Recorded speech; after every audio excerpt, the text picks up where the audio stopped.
Каналыма қош келдіңіздер. Бүгін сіздермен бірге осы жерді жақсылап жинастырып алатын боламыз. Бұл жер бізде енді үнемі шашылып тұрады, өйткені бұл жерде бізде мусорный шелек тұрады. Қаншалықты дегенменде шашырайды, жаңағыдай жан-жағына төгіледі, сол жер бар. Одан кейін арт жақ бізде ашық, күніге жел тұрып тұрғаннан кейін бұл жерде қанша дегенменде шаң болады. Күнделікті бұл жерге пакетиктер де салынады, күнделікті осы средстволардың барлығы алынады, пайдаланады, сонымен орнынан жылжып кетеді, осындай мусорлар пайда болады. Солардың барлығын жақсылап сүртіп алатын боламыз. Күн ара өйстіп сүртіп жинастырып тұрамын. Әйтпесе іші деген қатты ластанып кетеді. Кейбір жерінде дақ қалып қалса, сол жеріндегі дағы кетпей қояды. Сондықтан үнемі сүртіп тұру керек. Негізі бұрынғы өзім тумбочка жақсы ма деп ойлап қоямын, өйткені ода мүлдем ештеңе білінбейді. Анда-санда бір жинап қойсаң да ештеңе етпейді. Ал енді мына жерде барлығы кәдімгідей көрініп қалады. Көбінесе заварка тастаймын, жаңағыдай томат, мынау тастаған кезде кәдімгідей қып-қызыл болып заварканың орны қалып сөйтіп тұрады. Солардың барлығын дереу сүртіп алу керек. Мінеки шаңдардың барлығын жақсылап сүртіп алдым. Одан кейін менде ферри құятын өзінің жаңағыдай ыдысы бар. Сол жерден сәл болса да ағатын болу керек. Әйтеуір ағаштарға ағып, кәдімгідей ферридің іздері қалып кеткен. Тряпкамен сүртіп алып жатсам, кәдімгідей көпіріп жатыр. Одан кейін осы порошок салатын контейнермен не жау тиген білмеймін, болғанда дақтар жаңағыдай үйіліп қалыпты. Солардың барлығын жақсылап сүртіп алдық. Одан кейін барлығын орнына реттестіріп қойып жатырық. Шелегін енді жақсылап жуып қойдым, далаға қойып қойдым. Кепкеннен кейін қайтадан орнына салып қоятын боламыз. Мінекей жақсылап барлығын реттестіріп алдық. Енді бір күнде үйістеп таза болып тұратын шығар деген ойдамын. Сыртында кішкене сүртіп жібердім. Сыртында да қанша дегенменде дақтар пайда болады. Солардың барлығын жақсылап сүрту керек. Осы жерде үлкен обой бар. Бұл обойды бұрында жабыстырған болатынбыз. И бұл обойлар бізде кішкене болса да жаңағыдай ашылып жатыр. По-моему, құрғап кетіп жатыр ау деймін, клей бойынша емес па. Осы жерді қазір клейлейтін боламыз. Немен? Үйде бір клей бар, сонымен клейлеп көремін. Егер де жақсы ұстаса, и мына жақты да солайынан клейлеу керек. Мінекей жоғарғы жағы да ашылып жатыр. Одан кейін ана шетте төменгі жағы да кішкене ашылған. Сол жерді клейлейтін боламыз. Кішкене мына жерде ашылып келе жатқан сияқты, но ол жерге пока тиіспейміз. Одан кейін мына жерде енді бізде антенна жүрген былай қарай. Осы антеннаның мынандай шеті ашылып кеткен, соны скотчтайтын боламыз. Енді әркім әрқалай жүрген кезде аяғымен тиіп кете ма, білмеймін, әйтеуір ашылып кеткен. Осы жерде антенна тұр. Одан кейін мына жерде бізде телевизорге қосылатын осындай тоқ көзі тұр. Мінекей. Осыны қазір сіздермен бірге жақсылап клейлейтін боламыз. Менде осындай мастер клей, в общем, осымен клейлейтін боламыз. Негізі былтыр алдым ау деймін. Былтырдан бері осы клей тұр. Осымен жақсылап клейлейтін боламыз. Енді бұл барлығына келе береді. Мінекей универсальный бұл бізде. Осындай. Осымен жақсылап клейлеп алатын боламыз. Но бізде енді негізі сушитын таяқшасы. Бас жағын кішкене ұрып келдім. Кисточка сияқты қылып, осымен қазір клей жағатын боламыз. Үйде кисточка жоқ. Мынаның аузындағы несінде алу керек. Мынаның аузында клей қатып қалады, соны алу керек қазір. Зубочистка қайықта еді. Негізі осы клей есіме түсіп кетті, өйткені мен алдында бұменен органайзер істеген болатын. Мата коробкаға матаны жабыстырдым. Өте керемет ұстады, өте күшті ұстады өзін. Сондықтан осы жерді клейлеп жібермекшімін. Ендігіде осы обойды ауыстыратын болсам, осы жерді жаңағыдай шешетін болсам, мына жер алмайтын шығар деген ойда отырмын, өйткені кәдімгідей көп қып жақтым, аямай жақтым, стенаға жақтым, сөйттім да осыларды жабыстырып қойдым. Кішкене болса да жыртылып қалды, ештеңке етпейді. Негізі бірнеше жыл болды осы обойдың тұрғанына. Негізі бұл жердің обойын ауыстырсам ба деген ой келген болатын. Обой бізде қандай болатын? Қара рамка сияқты сондай бір обойға ауыстырсам ба деп ойлаған болдым. Өйткені бұл жерде бізде техника барлығы қара болса екен деп ойлаған болдым. Одан кейін барып тағы да бір вариант болды. Ол бізде кәдімгідей гүлдің суреті бар. Өте әдемі, қазіргі өте әдемі обойлар шығып жатыр. Гүлді сондай біреуін жабыстырсам ба деген ой болған болатын, бірақ енді айнып қалдым. Пока ештеңе істегім келіп тұрған жоқ. Одан кейін барып скотчпен осы жерді жақсылап өйстіп скотчтап тастадым. Папамыз әйтеуір өтірік бірдеңе қылып жаңағыдай істеп қояды. Мен скотчпен осылай жабыстырып қойдым. Пока мына жерді көрейін деп отырмын, қалай клейленеді, қалай ұстайды өзін деп. Егер де жақсы ұстап жатса, онда ана жерді де ертең клейлеп тастайтын боламыз. Мына жер тек қана бізде пробный ретінде жүрді, пока енді жақсы ұстап тұр, но қатты кепкен жоқ, но көретін боламыз. Ашыла ма, ашылмай ма, бір күн көрейік. Одан кейін астында мына жерін жақсылап клейлеп қойдым. Мына жерге клейді аямай құйдым, енді қатты ұстайды деген ойдамын. Одан кейін мына жерде бізде ашылып кеткен болатын, мынау бізде. Осыны скотчтап тастадым. Скотч жақсы ұстайды, чем клейге қарағанда. Осылай тұра берсін. В общем, папамыз істеймін дегенше уже уақыт өтеді. Бұл клей ашылып жарысына дейін быт-шыт болады. Сондықтан ешкімге жалынбай-ақ өзім осылай қолымнан келгенше клейлеп қойдым. Ешқандай обой ештеңке ауыстырмаймын, пока осымен тұра берсін. Мінекей. Өзіме ұнайды осы фондағы обой. Өте жақсы. Бұл обой бізде кішкене жылтырақпен жүреді осындай. Бірақ алғалы бері әлі сүрткен жоқпын. Бір рет сүртіп қою керек негізі. Сүртуге болады ма, болмай ма білмеймін енді. Сүртсем, мына жылтырақтардың барлығы кетіп қала ма деген ойда отырмын енді. Менде жоғарғы жақ қалды мінекей. Енді сіздермен бірге осы жерді жақсылап плис ұстап алатын боламыз, екі бөлмені де.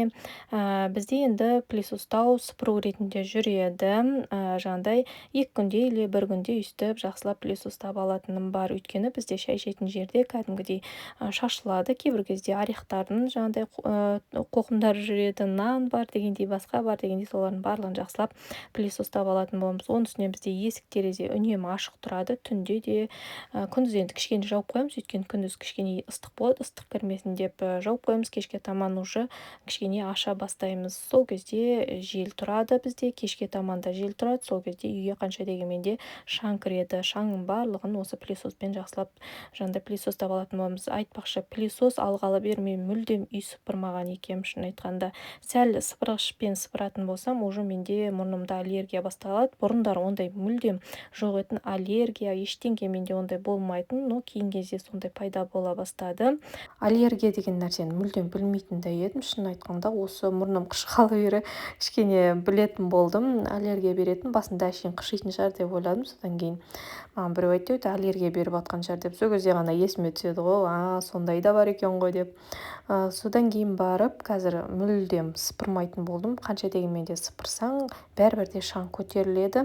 Есіктің алдында бұрындар сыпырған кезде мұрным кәдімгідей қышитын. И шөп тазалаған кезде менде кәдімгідей қышиды. Прям и денем де қышиды, мұрным да қышиды, барлық жері қышып кетеді. Шөптің арасында жүрсем де, шөпті тазаласам да сондай болған. Менде қазір пылесостың неше жыл маған қызмет жасап жатқанында есімде жоқ, қай жыл алғанында есімде жоқ негізі. Бірақ енді біраз болды менімен бірге жүргеніне. Өте керемет пылесос, маған қатты ұнайды. Бұл бізде Samsung, по-моему. Жаңағыдай тыныш, ондай қатты дауысты да жоқ. Мысалы, кейбір пылесостардың ашты дауысы болады, бұнда ондай жоқ, өте приятный. Шаңды да өте керемет сорады, маған сол жер қатты ұнайды. Кейбіреулер болады ғой, ескіріп қалса да шаңды онша сормайды, жаңағыдай әлсізденіп қалады. Бұда ондай жоқ, пока жақсы істеп тұр. Но қазір енді неше түрлі пылесостар шыққан. Но көп мен байқаймын, жаңағыдай елдер рекламаны күшті жасайды, неше түрлі пылесостарға жаңа өзі жуатын, өзі қоятын, өзі тазалайтын, но все равно бәрібір де осында ескі пылесосқа қайтадан оралады. Блогерлердің кейбіреулерін байқаймын, осы ескі пылесоспен бәрібір де үйлерін жинап жатады. Осы жақсы деп өзім ойлаймын басқа пылесостарға қарағанда. Но қазіргі пылесостар өте керемет, ақылды, прям күшті, маған ұнайды, но бәрібір де осы өзіміздің бұрынғы пылесосқа бәрібір жетпейді. Мен өзім сөйтіп ойлаймын негізі. Пока осыны ұстайтын тұрамын, бұзылғаннан кейін көретін боламыз қандай пылесос алатынды. Енді есік терезелерді ашып қоятын болам. Өйткені жаңағыда кеш болды, кішкене болса да күн салқынданды, соменен таза ауа кірсін. Одан кейін барып центрге шыққан болатын, сомен сіздермен қазір бөлісетін болам не алғанымды. Барлықтарыңызға сәлем, каналыма қош келдіңіздер. Бүгін сіздермен бірге кішігірім әңгіме влог болатын болады. Мен центрден келе жатырмын. В общем, өзіме кішігірім косметика қараған болатын, бірақ енді ештеңке таппадым. Қазір сіздермен бөлісетін болам. Кішкентай ғана алдым. И менде негізі бальзам бар, бірақ ол бізде қатты ерінді ашытады. мынау бұрынғы бальзамда бұл өте күшті, өте керемет, уже бұл таусылды уже. Осының орнына тура осындай алған болатын мынандай біреуін. Енді мынау мен ойлаймын подделкасы деп, өйткені кәдімгідей вазелин как-то дәмі бар ма білмеймін, әйтеуір маған мүлдем ұнаған жоқ. Кәдімгідей ернімді ашты. Кәдімгідей вазелиннің иісі бар мынада, кәдімгідей сондай. В общем, маған мүлдем ұнаған жоқ. Сонымен бұны жаңағыдай пайдаланып жүрген жоқпын. Мынаны до конца пайдаландым. Мынаны 1 жылдай болды пайдаланып жүргеніме. Енді ойлағам ғой, мынау сияқты мынау да өте әдемі, керемет болады деп. Сөйтсем, екеуі екі түрлі екен мінекей. Өзімдікі жаңағыдай ашық түсті да, мынау қою түсті мінекей. Екеуі екі түрлі. И мынаның жазуы кәдімгідей үлкен болып келеді. Мынаның жазуы өте кішкентай мінекей. SPF 10, мынау SPF 15, мынау SPF 15. В общем, маған ұнаған жоқ.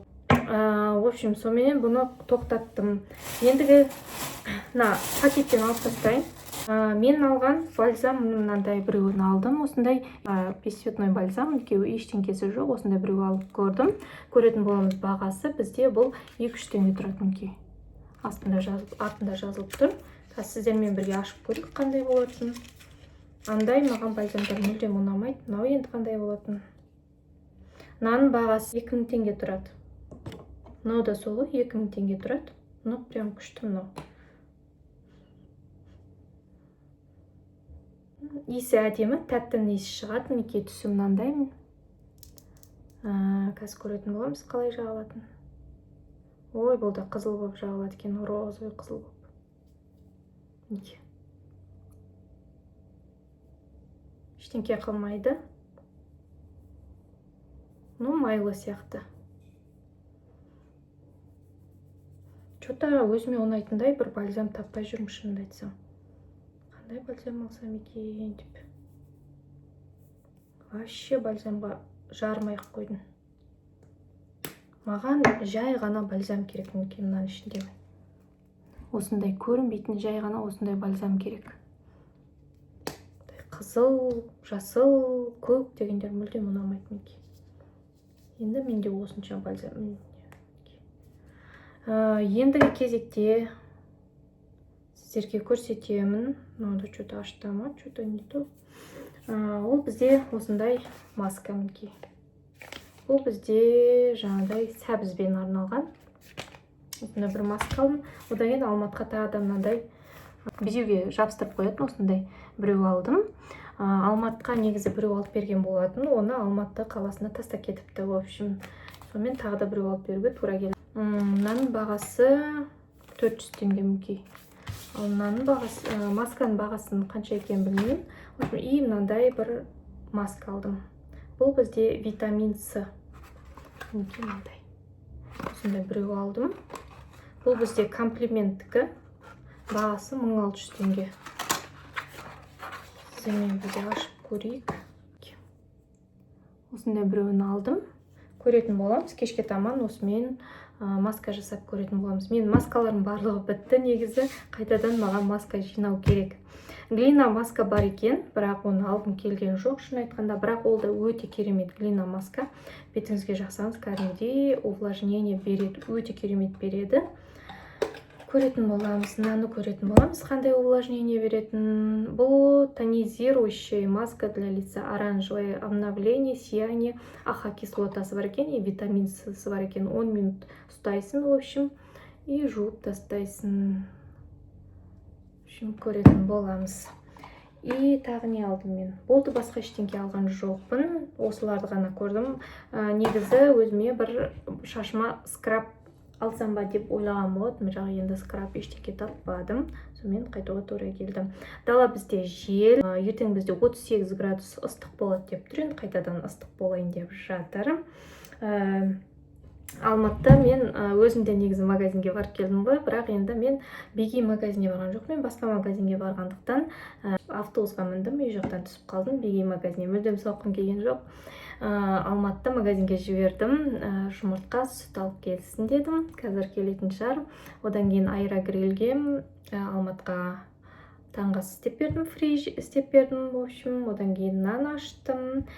кухняны кішігірім жинастырып алдым. Сөйттім да стирка салдым. Болды, сіздермен бірге әңгімеге отырдым. В общем, бізде осындай. Терезені жауып қойдым. Өйткені далада өте көп адамдар. В общем, бізде көршілер кішкене фифа-фафадан жібереді, сондықтан жауып қоюға тура келді. В общем, бүгінгі влогымды осымен аяқтайын. Осындай кішігірім өзіме косметика алып келдім. Негізі қалаға да шығатын шығармын, өйткені менде SPF жоқ. SPF болғанда денеге жағатын SPF жоқ. Өзім осындай бір топиктер, футболкалар кигім келеді, но мына жақтарымды күнге күйдіргім келмейді. Мен күнді қатты қабылдаймын, бірақ ағаруым өте қиын. Сондықтан маған күнде көп жүрудің қажеті жоқ. Күннен наоборот қорғануым керек. Оның үстінен бетімде пигментный пятна бар. Осы видеода да көрініп тұрған шығар пигментный пятналар. Осыларды кәдімгідей жаңағыдай күннің көзінен қорғауым керек. Еще өзім қырсыққанда оңтүстік жақта тұрамын ғой. Оңтүстік жақта өте қатты күн түседі. Пигментный пятнаны өте қатты жаңағыдай кәдімгідей қарайтып жібереді. Сондықтан SPF жағуға тура келеді, күннен қорғануға тура келеді, күннің ыстығында вообще шықпауға тура келеді. Көп сөйлемей қойын, видеомды аяқтайын. Видеомды аяғына шейін көргендеріңізге көп рахмет. Келіп кетіңіздер, пікір жазыңыздар, лайк басыңыздар. Міндетті түрде пікірді оқимын.